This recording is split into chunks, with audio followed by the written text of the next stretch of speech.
Good morning. Good morning. Good morning. So today I'm going to talk from HONGZHI's Cultivating the Empty Field from the 12th century. See what relevance it could have to what's happening now in the world. So here's a quote from HONGZHI. The field is vacant and wide open. In total silence, words are forgotten. In pure luminosity, everything appears. Silently and serenely, one forgets all words. Clearly and vividly, stillness appears before you. Silence realizes itself. It is vast and without edges. So HONGZHI, 12th century China,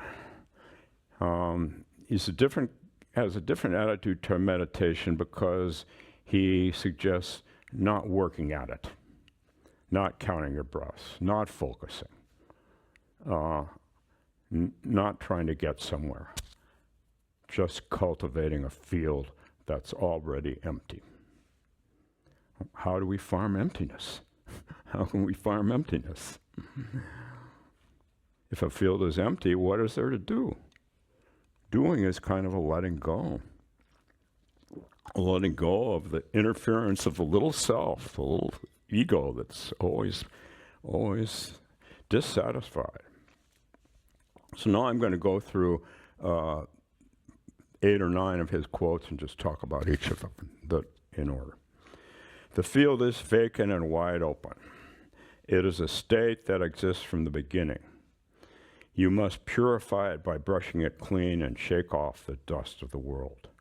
So right now, here in Minneapolis, we have a lot of dust. We've got a heavy and immediate reality in front of us, all around us. We've got the shadow of the ice raids and the fear.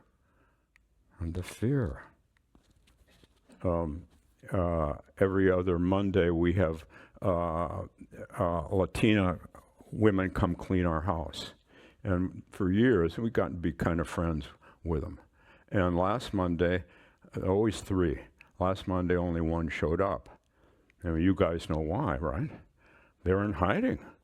And Marta said to me, I'm going to have to clean the house by myself because they don't feel safe. So that's what's happening here. The field is vacant and wide open. It is a state that exists from the beginning. You must purify it by brushing it clean and shake off the dust of the world. The shadow of the ice raids, the scariness of it. Is it possible that this empty field, the spaciousness at the center of our being, is a survival strategy for the heart? When we feel this constricted, this scared, is it possible? Is it possible that this empty field is a space so vast that it can't be shattered by even the most terrifying circumstances? That's what HONGZHI is teaching us. That's what Suzuki Roshi was teaching me. And that's what I'm passing on to you.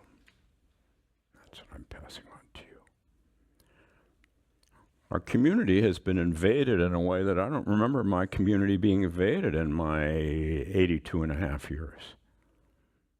And our first reaction is to contract. Fear makes us small. We feel like we're trapped in a narrow, windowless room by a tyrant with absolute power. It seems like that, doesn't it? To many people, it seems like that. 600 years before HONGZHI, in China, we had the semi-mythological first Zen teacher, Bodhidharma. And in the story about one of the stories, many stories about Bodhidharma, one story about Bodhidharma, he takes on the most powerful man in China, Emperor Wu. But Emperor Wu is a different kind of despot. He does everything right. He builds hospitals and temples. He's a virtuous citizen, but he's maybe a little bit even attached to his own virtue. Would that be possible? He builds meditation halls. He seeks Bodhidharma out to get affirmation for the virtue of what he's doing. A different kind of emperor, but still one that's stuck on his idea of what should be, what is. So he needs that. And so what does he ask Bodhidharma? He tells Bodhidharma all the great things he's done, and he says, what's the merit of what I've done? And what does Bodhidharma say? What does Bodhidharma say? No merit whatsoever. That's right, no merit whatsoever. And then the emperor is nonplussed. And he said, well, then what is the first principle of your holy teaching? And he says, he replies, what does he reply? Vast emptiness. There's nothing holy about it. That's right. That's the title of my first book. Thank you, Bodhidharma. Thank you.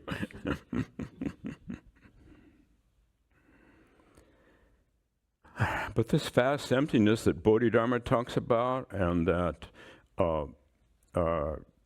HONGZHI writes poetically about, he's a poet really, and that I talk about, it's a word for something wonderfully spacious and still, and it can't be defined, but it's here supporting us regardless of what happens. Regardless, it's here supporting us.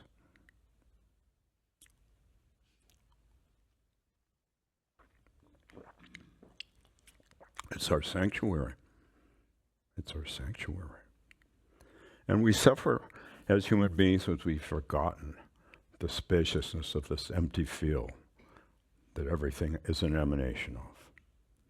When we feel that surge of righteous indignation while reading a headline, I didn't read the headlines today because I was getting ready for my talk, but I read them yesterday.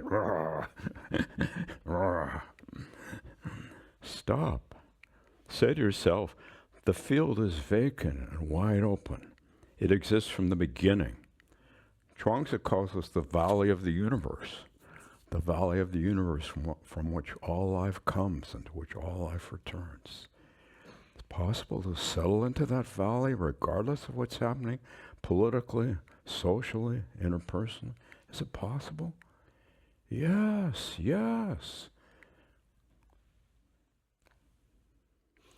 We suffer because we've forgotten the empty field.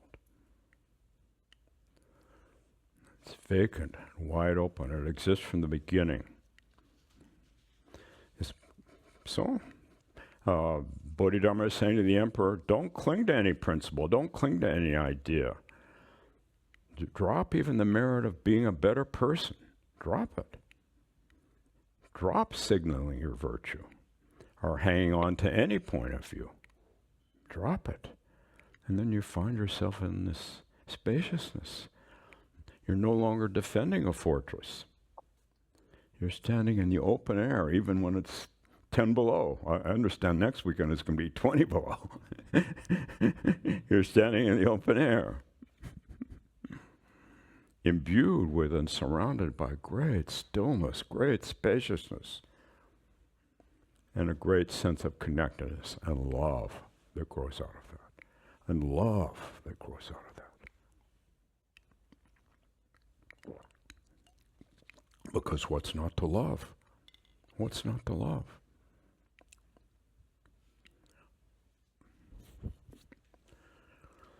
So, when only Marta, the head cleaning woman, came to our house last Monday, and she said she and her friends have to pay attention to the black uniforms with the tinted windows of any vans. If they saw vans with tinted windows, they rushed inside.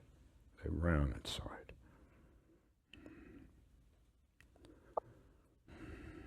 So I gave her a hug, a big hug. No, I've known her for several years. So you can say, oh, that's a boundary violation. Forget that. Cultivating the empty field. I gave her a big hug, of course. That's all I could do. I didn't know what to do, but I could do that. Human contact, being there for each other. We can do that. We can do that. A vast emptiness with nothing holy about it. The state's power can't reach us. Can't reach this. It can reach us, but not this. The dictator can build temples or tear them down, but he can't touch this wonderful stillness, wonderful spaciousness. It's not something government gave you. It's not something the government can take away. Isn't that cool? Isn't that cool?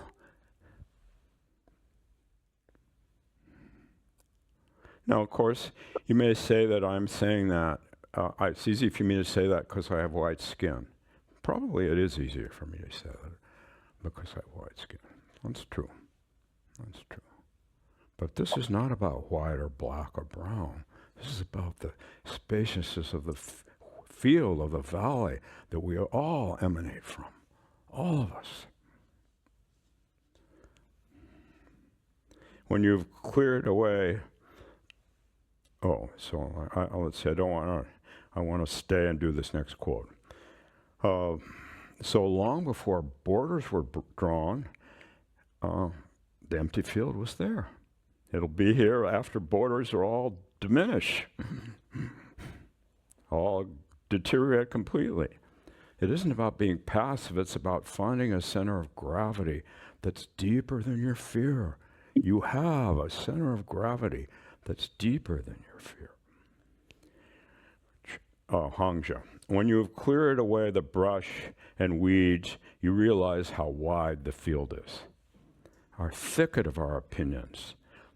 We're so busy trying to figure things out, trying to deal with the brokenness in our world and trying to fix it, that we grow weed after weed after weed in the empty field, and we overlook the empty field. The tangled thoughts of what if I'd only done this, who is going to be hurt next, how can I protect them? We don't know. So then the final sentence is that the emperor asked Bodhidharma, who are you? Because he thought he was in the wrong cave. He'd found the wrong guy. And what did Bodhidharma answer? I don't know. Yeah, that's right. I don't know. I don't know. In a community under siege, and I think we are a community under siege. I don't think I'm being melodramatic. Rumors spread like fire, like wildfire. We know the worst is coming. We know who the destroyers are.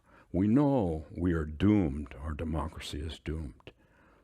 This knowing then becomes the brush that blinds us to the presence of the empty field. We hear a rumor, we ask ourselves, do I actually know this is happening right now in this second?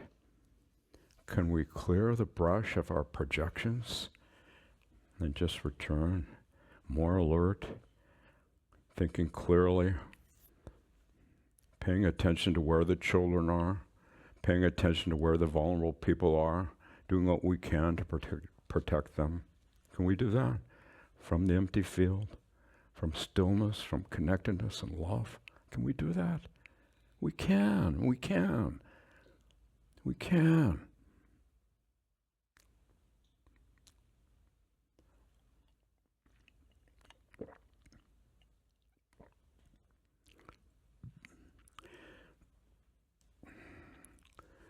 We can stop panicking and replace that with this wide spaciousness of observation.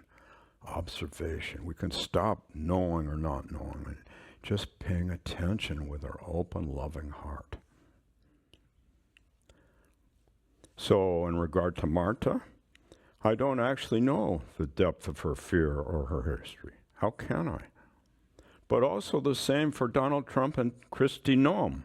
I don't know the depth of their fear and their history. I don't know it.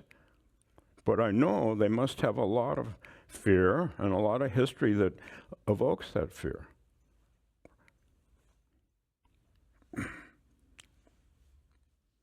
The empty field is a space where a real human connection can sprout through the sprouts of this divided country. This country is more divided even than in the 60s. Wow. I thought the 60s, I was ready to leave the U.S. in the 60s, for sure.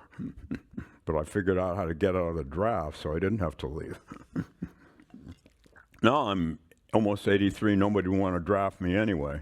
So I'll just stay here in this empty field. Because this empty field is here wherever we are, you know. Supporting us, loving us, because we're an emanation of it. Even the weeds are an emanation of it. Weeds make good compost, the best compost.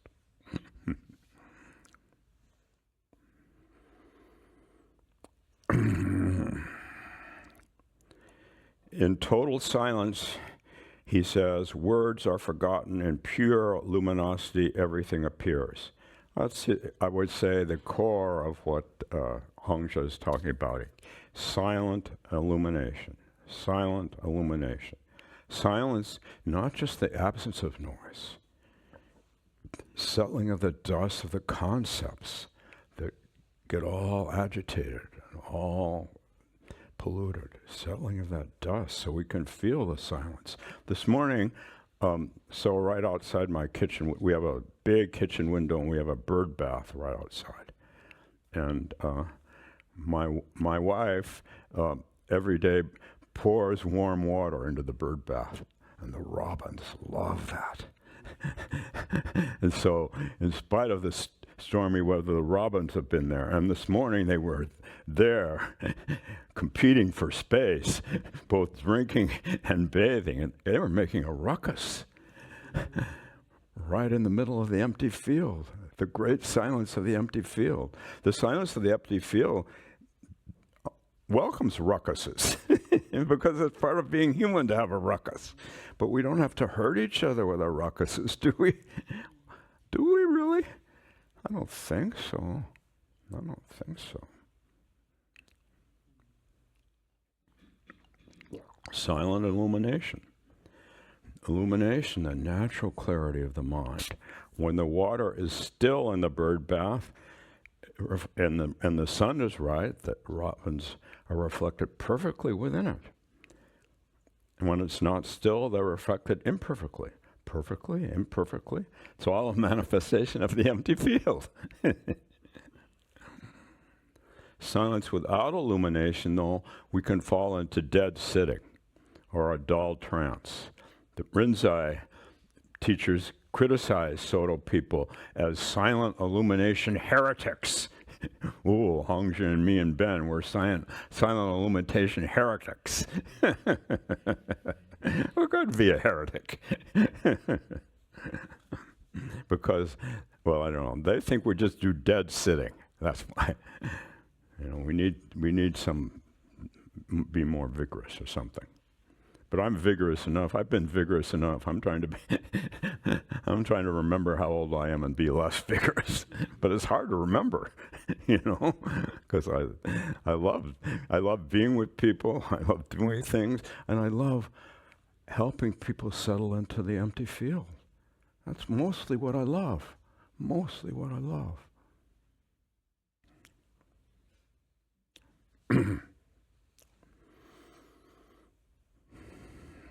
Illumination without silence, and we can become overwhelmed by psychic material and all kinds of material.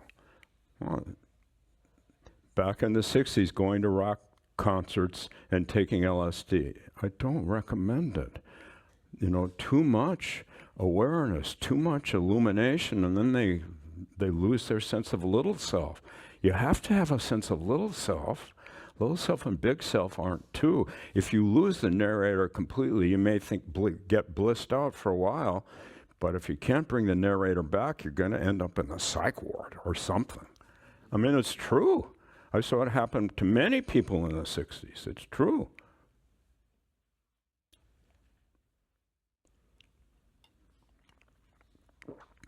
So instead of doing something fancy, Let's just go home after breakfast or after lunch or after dinner, wash the dishes. Be silent while we're washing the dishes, okay? No mental chatter about the news. Really be silent while we wash the dishes and illuminate it. The water, fully aware of it, the soap, the warmth on my hands. If we can do this with a dish, we can do this with a crisis. A dish, a crisis, a dish. Cultivating the empty field. Cultivating the empty field. Here's HONGZHI. I'm still working on HONGZHI. Let's see, how am I doing? Oh, it's 25 after. Well, we'll see how far I get. Your body is like a desolate autumn tree. Your mind is like cold ashes. This is the moment when the clouds vanish and the moon appears. That sounds depressing. Desolate autumn tree, cold ashes. His metaphor, though, is that a withered tree suggests that a withered tree has no leaves for the wind to catch. It has no fruit for the birds to fight over. It simply is because the I has been released. The I has been released. We stop trying to curate our experience. Is it possible that we can stop trying to curate our experience?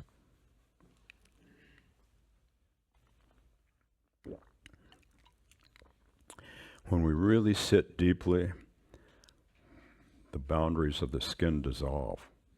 We're no longer a self in a room. We are the room itself. This is the moment when the clouds vanish and the moon appears, says HONGZHI. The autumn water is deep and clear, silently reflecting the moon exactly as it is. So if the water is stirred by our own anger, and it has been stirred, and it will probably continue to be stirred, because this doesn't seem to be ending. The moon looks broken. The country is in a state of continual, constant stirring. If we meet that turbulence with our own muddy reactions, we only add to the distortion. Our instinct when we're upset is to stir back, of course.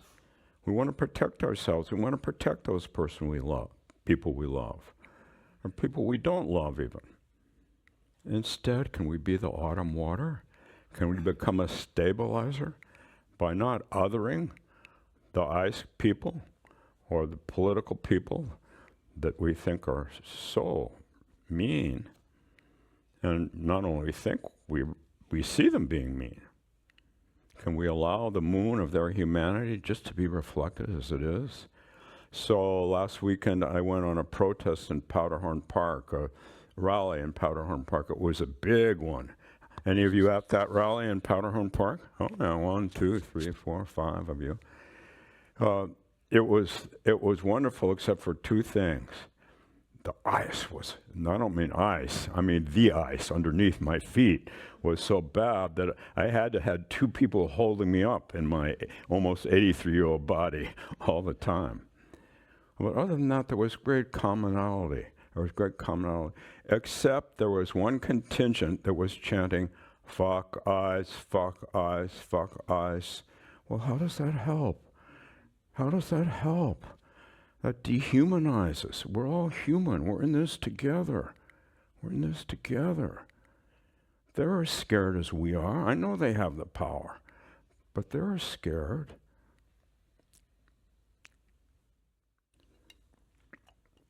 The autumn water is clear enough, says HONGZHI, to reflect the moon. When ice enters a community, they bring mud. They bring confusion, they bring lies, they bring the distortion of our neighbor's humanity. So that our cleaning woman, she's a citizen, Marta, who showed up. She's been a citizen for years, but she feels like she has to carry her passport around when she goes to house cleaning, because she's vulnerable out there. And she has much darker skin than I do.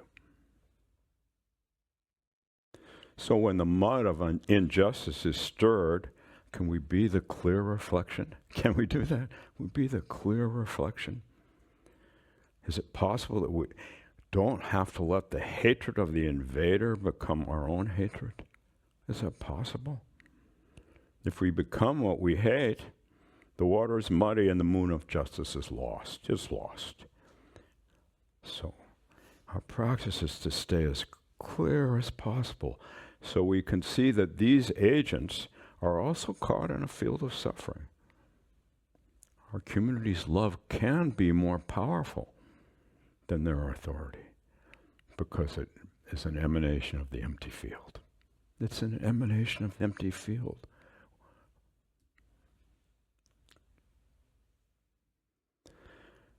HONGZHI says, the mind is a clear mirror that reflects the world without a single speck of dust. When the clouds are gone, the moon follows the boat. A mirror doesn't choose what to reflect. It doesn't get dirty when it reflects a pile of trash. And it doesn't become holy when it reflects a Buddhist statue. It is simply radiantly empty. So, 2 more quotes by him. Silently and serenely one forgets all words. Clearly and vividly it appears before you. Your mind is the vast sky. Thoughts are just clouds passing through. Steep yourself in silence. You don't need to fix your mind. When left alone, it does heal itself. It does. Patience and persistence. Your mind knows how to heal itself because you're an emanation of the empty field.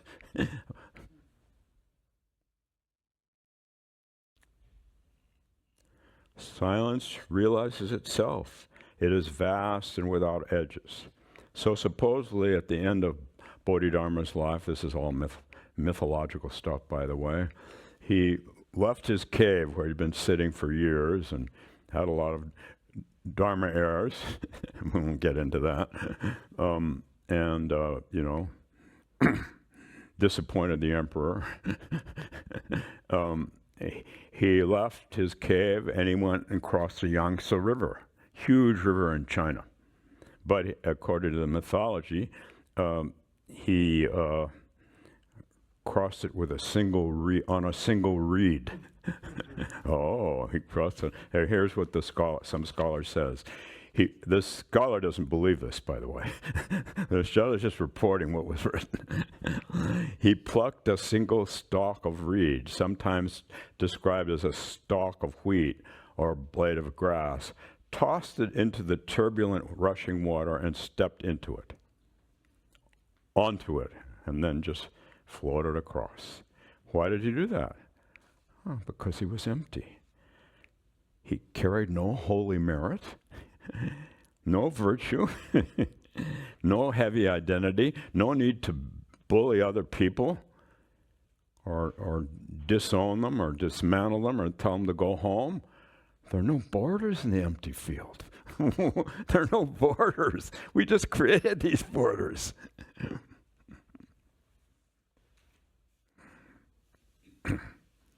No resistance to the river. The reed supposedly held his weight. So, we can do the small, humble acts of kindness that don't require an audience. We don't need the world to be fixed before we can be peaceful. We've had a pretty lucky life, most of us. We've had no wars in this country. In contrast to most of human history. We can do this. We can be peaceful. We can cultivate the empty field and be the peace that the world is looking for. We can do that. We can. So here finally he says, the sun sets and the mountain is still.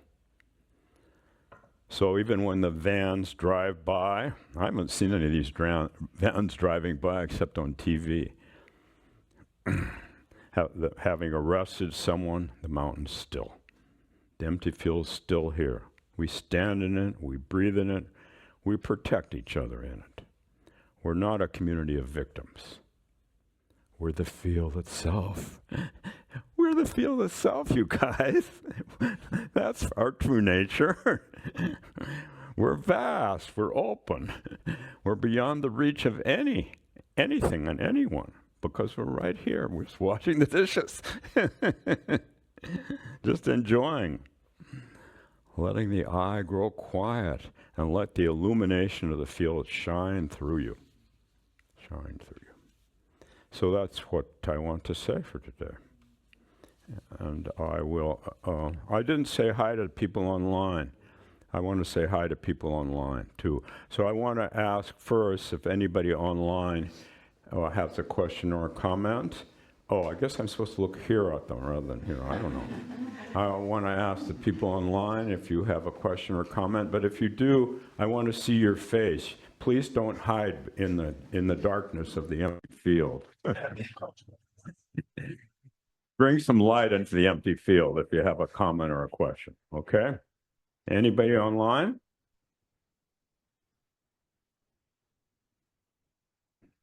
Yes, Francie. Oh, Francie, you're muted. Can you have to unmute, she has to unmute herself, right?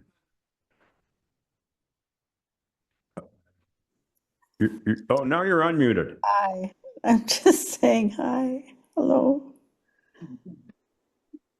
I'm saying hello. Oh, you're saying hello. Okay, hello. And tell us where you're saying hello from. From Switzerland, from Basel. Uh-huh, uh-huh. And how's the empty field in Basel? Many empty fields here. Large ones. But my heart is with you all. Uh-huh, I'm daily in my thoughts. uh-huh, uh-huh. Thank you, thank you. Other people in the room or online?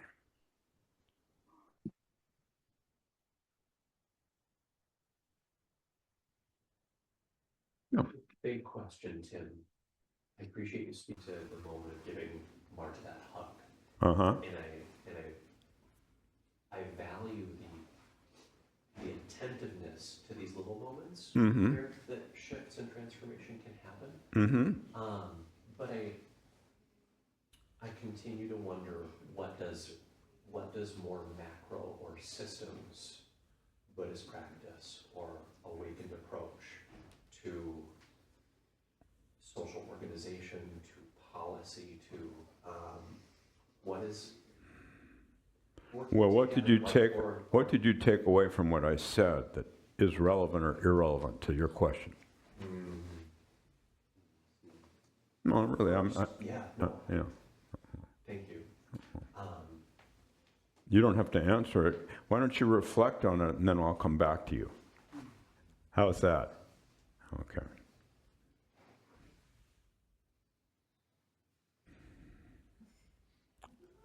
Ricky. Hey, thank you, Tim. I really got a lot out of what you said. And, yeah, I moved to Minnesota 5 years ago, and I came out here, because a family member got sick and I was working remote. So my husband and I came out here, and this was the last place I wanted to be. It really was. I'm in New York City, either New York City or Los Angeles. My mother, God bless her, she had a very wicked tongue sometimes. She thought that, that's all that existed. East Coast, West Coast, that's it. And that sort of was here, and until I met somebody who I fell in love with from Minnesota. And we had a child together. And, marriage didn't work out. She came back to live with her family. So I came back here all the time. This is the last place I wanted to be. And I came here in the winters, too. And now that I'm here, I'm just so proud to be in Minnesota. It really is. This is just a wonderful, wonderful state. And I love the people here. And to me, when things were going really bad, like my career came to an end because I aged out of it in the spring or end of the winter. And that was really hard on me. And then Charlie Kirk stuff happened and all the rhetoric about trans. And I just wanted to, that's all I wanted retreat. Mm. I even had suicidal thoughts. That's how dark it was for me, because that's being a minority. Yeah. But I knew that here in the state, I can do the opposite of that. I can come out and be with people. And I could sit here and listen to you and listen to the people in the room. And I could sit and be silent with everyone, feel a part. So I just thank you very much. I love you, Tim. I love my Sangha, and I love the state. So. How we doing? Thank you so much, Ricky. Thank you so much. Yes. Can you speak a little bit, kind of up that, like, the line between where this empty field becomes retreat or escapism, and how do we like straddle that line? How do we stay on the empty field side rather than go into escapism? Well, the problem with the empty field is it doesn't have any boundaries. I mean, the problem for us, and we need to continually do what we can to ground ourselves in this stillness, whether it's putting our hands in the warm water of the bird bath or the dishwater. And we need sometimes to be active, to do things in the community. But when we do things in the community, we try, even in a protest, even when I was slipping, really I couldn't barely stand even to just be there with people and honor them and not other them. As long as we're othering people, anybody, cats and dogs, anyone, anything, we're creating division when the field is undivided. It's undivided. That's the nature of the empty field. It's undivided. And we can actually feel this in our heart, and we need to check in with our hearts more often, from not in this kind of way, but this kind of open way. Our heart will tell us if we're turning the empty field into something which is not the empty field. It's our innate stillness, our innate love that is an emanation of stillness, because the empty field doesn't kick anything out. Everything is an emanation of it. Like I said, the weeds even, our weedy thoughts. Oh, I'm bipolar, Tim. I have all these thoughts. Well, they're an emanation of the empty field too. Just as they give as much fertility, as much compost the empty field as only having one or two thoughts. Everything is an emanation of the empty field. Do you want to come back? Do you?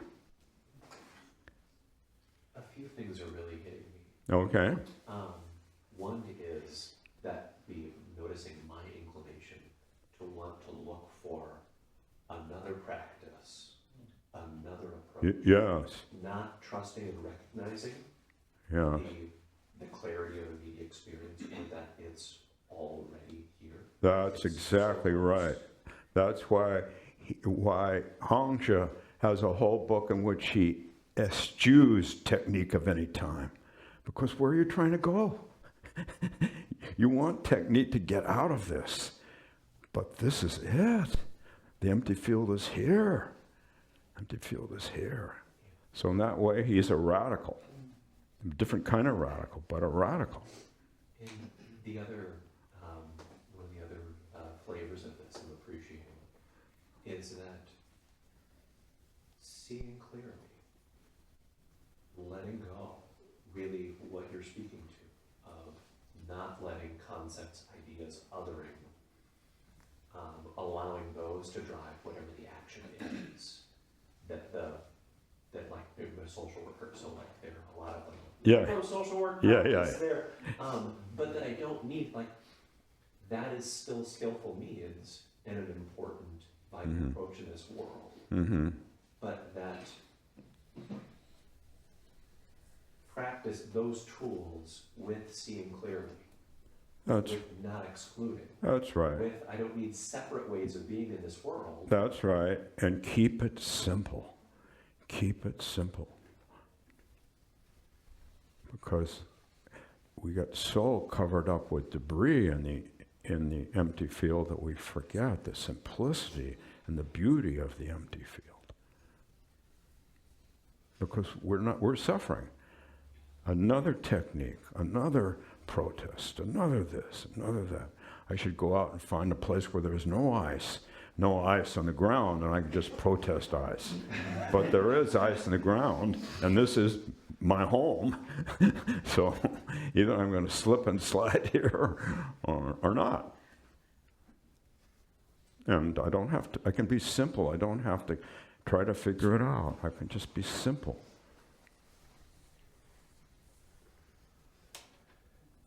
Our heart is wise. Our heart mind is wise. When we open up to the empty field, there's great wisdom. Yeah, I saw a hand or two there. Yeah. I had a thought come up when you were speaking about not othering anyone, even the people who are antagonizing our community. I have found that very difficult. I moved here a few years ago from Seattle. My grandparents have consistently voted for an administration that wants to take away my right to marry, that wants to kidnap my neighbors, and I've been having a lot of conversations with them over the past few weeks for obvious reasons. Conversations with your parents? With my grandparents. Oh, with your grandparents, And they live in Seattle, so they're not here to Yes. see what's actually happening in our communities. And they have a lot of opinions that differ from mine, and they are actively othering myself and my neighbors, my coworkers, my friends who feel in danger from all of this. Mm-hmm. How, like, I would like to believe that they also have, empathy and all that, and I try very hard to be patient with them and to continue to try and open conversations, but it's just very difficult. Well, you've made the effort, you're continuing to make the effort, but maybe they don't have empathy. Maybe they're so stuck on themselves and so fear-based in their activities. I don't know. I don't want to judge them that they aren't capable of empathy. But do I love them any less? They're not capable of empathy because they're scared shitless. I mean, they don't admit it, but they are. That's why they other. Why do we other? Because we're scared. Why do we objectify anybody? Because we're scared.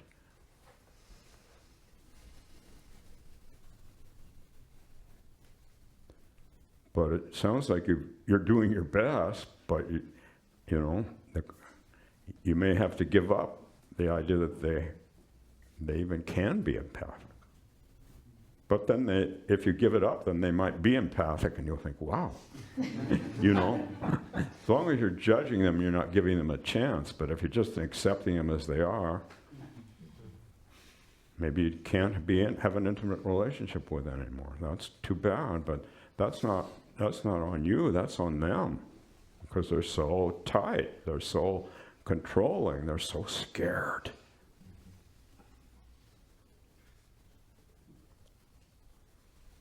Yeah. When you first mentioned heart, I started thinking about the state of my heart. And The state of your health? heart, House? heart. Oh, heart. Sorry. I'm going to have trouble hearing you unless you project or you use Jerry as your interpreter. The feeling heart. Several years after leaving Vietnam and being involved in that war, I decided that someday I was going to go back and help Vietnam and other developing countries in that area. And my wife went with me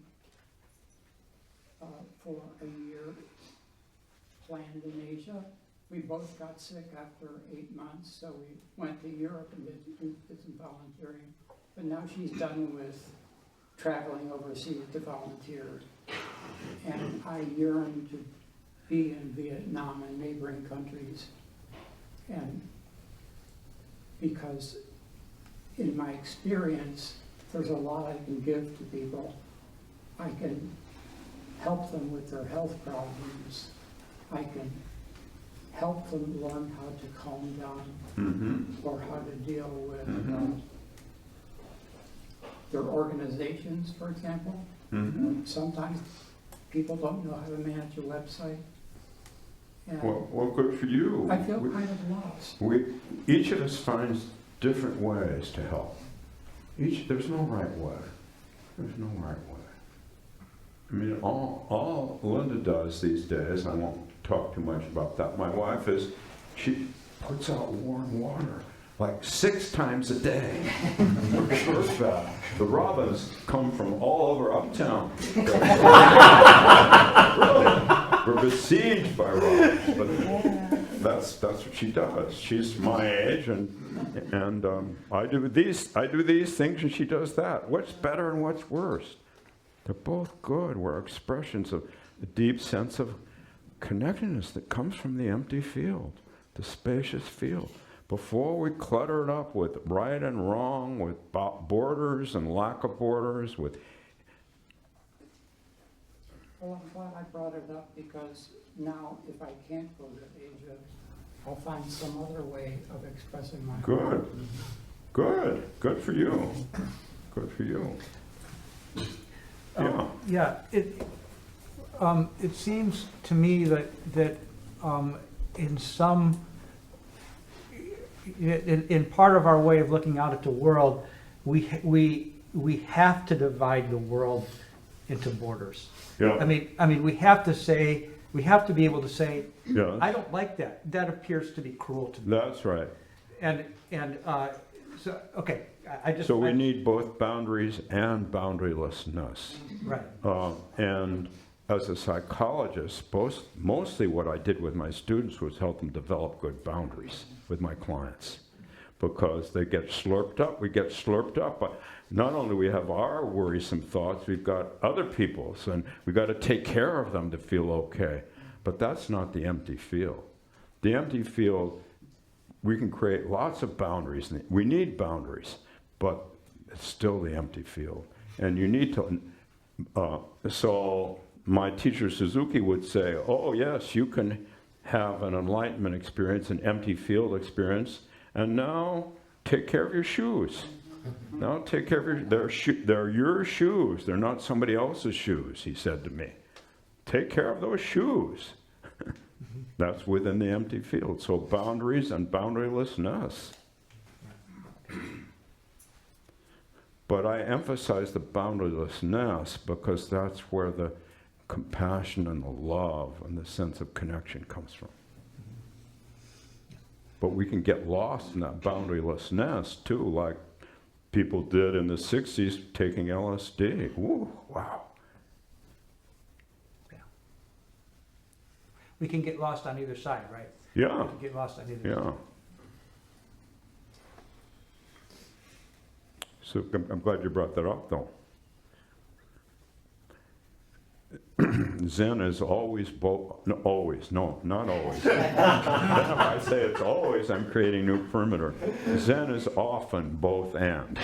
Often, frequently both and. Always. Then it's always or never thinking, all or never thinking. And there's a new bifurcation, which ignores the sense of camaraderie in the empty field, which just comes naturally. You don't have to read any book. It just comes from, I think it emanates from a deep meditation practice, but I don't really know. I haven't really done anything else except meditate all these years. So. But maybe it doesn't. It's always here. Maybe the deep meditation practice is just putting warm water, giving warm water to the robins 6 times a day. Linda seems pretty good doing that. She never meditates.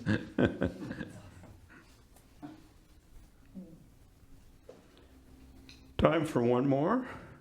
Oh, is somebody online?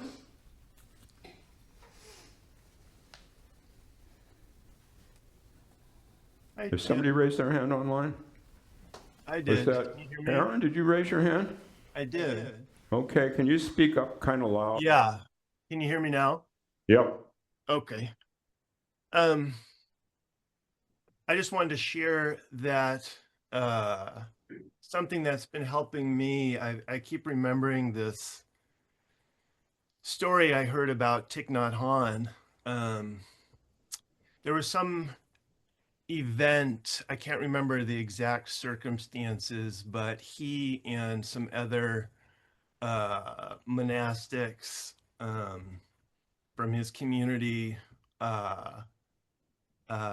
needed to do.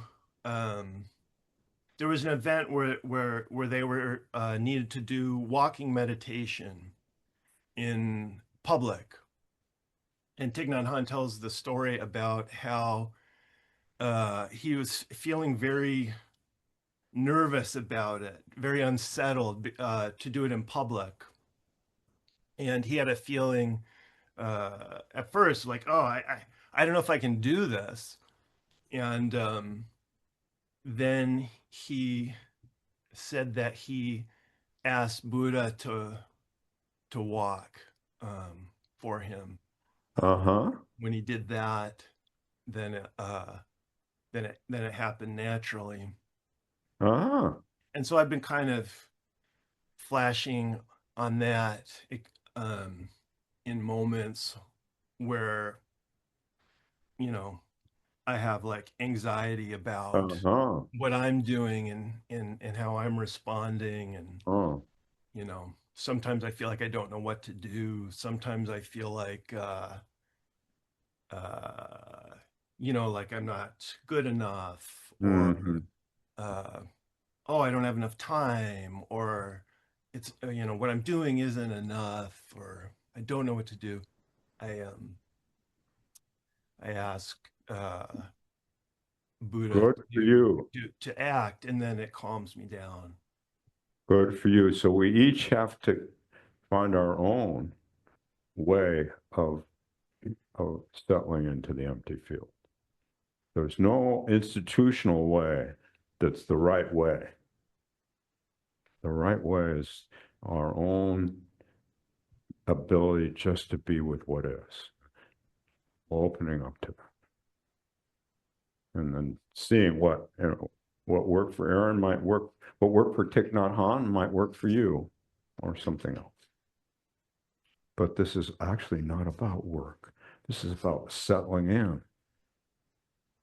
We think we need to work to get somewhere, but all we need to do is settle in to just being with each other, being with ourselves, being with even those people who are othering us, but not stupidly, with a good boundary, by staying home if we have a dark skin and there are vans circling the neighborhood. Hey, Tim, this is the other Aaron. Hmm? Tim, Oh, somebody online? Tim, this is another Aaron. Oh, hi, Aaron. Hey, I was hoping to read something that I wanted to share. Sure. And then it'll be time for us to end. So I'll let you have the closing word.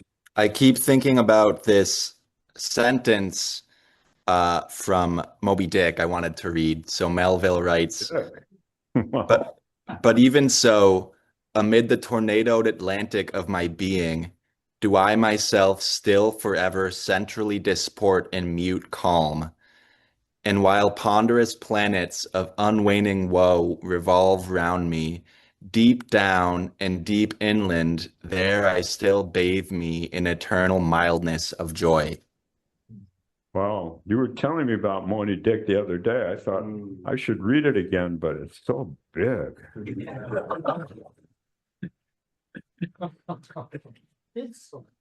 But thank you. No, I don't have to read it.